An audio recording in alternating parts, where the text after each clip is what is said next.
We are witnessing the people of Gaza with their hands twisted behind their backs, that they have to accept a ceasefire in order that they should be able to get a glass of water.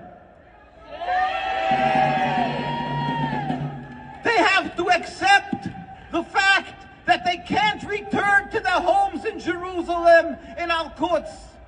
And everybody around the world says, celebrate, be so happy, there is peace. But we have a long memory. We have a memory of every single one who died, who was murdered, who suffered, who is suffering, who's amputated. We know what is happening. We are hurting with the people of Gaza. Yes, we are celebrating. Thank God they're going to get that glass of water. Thank God they're going to get that medical attention. But we are still crying. We will not forget the day when a Jew and a Muslim and the Christian lived together in the old city of Al-Quds of Jerusalem. We will not forget the fact that religion was not an impediment to peace, and that there wasn't the cry of anti-Semitism day and night.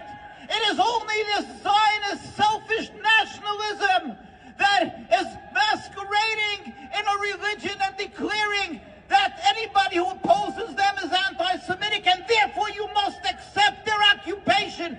No, no, we will not be silent. It's not Jewish. We will continue to cry to God and speak up for the people of Palestine till they are free, totally free. And that is the will of the Almighty. Let us not be silent. Don't forget, the people of Gaza and Palestine are still occupied. We will, God help, continue till the Almighty with his compassion